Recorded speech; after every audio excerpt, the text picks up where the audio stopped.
สบายดีพี่น้องหอยเด้อหอยกินหอยเด้อจ้าเก็บผักจากสวนมาเมื่อกี้ได้ทันใจเลย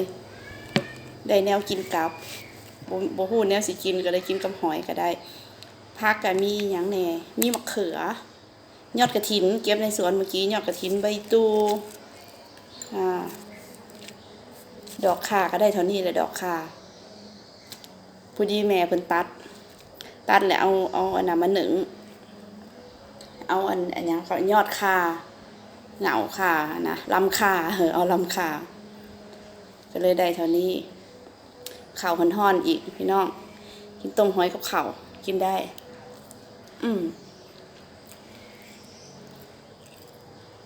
11 โมงแล้วหิวข่าวแล้วมีบางวันอยู่ด้วยนี่บางวันหลายหอมห่วยห่วยหอมห่วยห่วยหอมใบชีหูด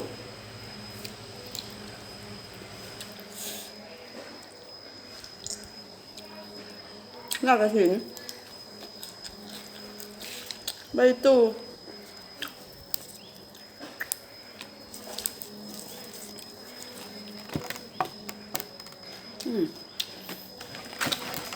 เมื่อวานอาติ๊บเขาใหญ่นี่เขากับต้มหอยมันนี่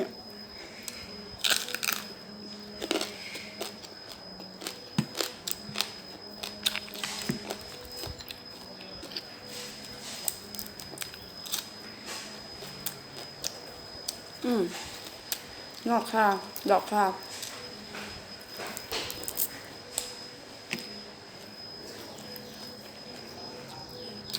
แซ่บ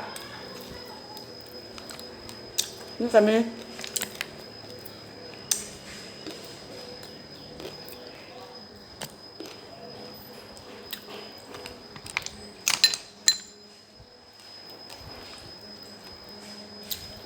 หอยไข่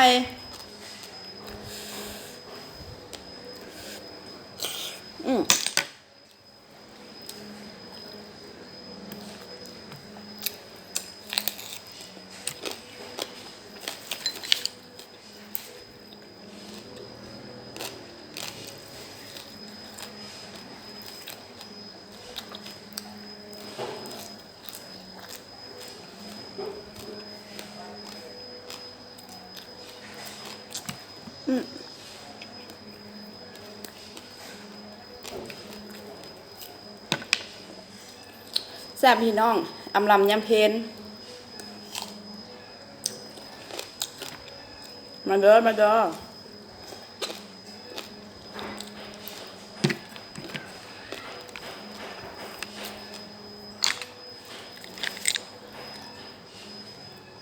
เหล่าสวนได้พักพวกนี้แหละมีหลายกำลังงามยอดกระถินกันพอดีกินบ่หวงพักในสวนพยาได้มาเก็บเอารมณ์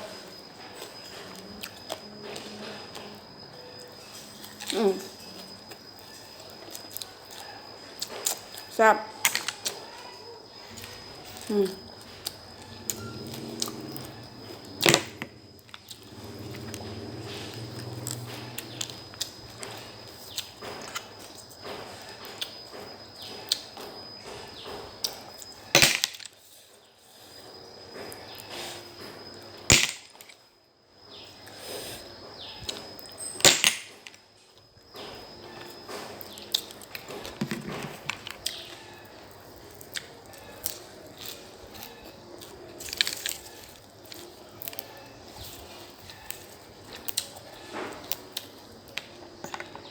เก็บใบตู่มา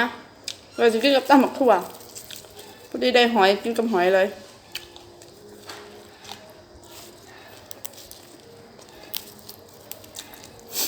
ข่าวก็อยู่พี่น้องกินได้อยู่แซ่บ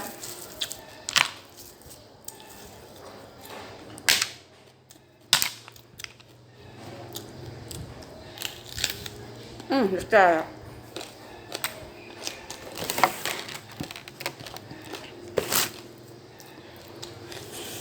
แซ่บนัว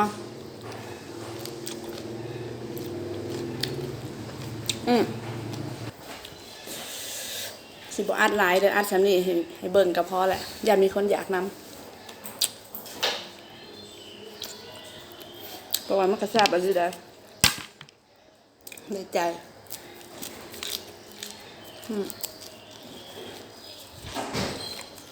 เลยตุ่งงามๆเอาของนี้กันเนาะบ๊ายบาย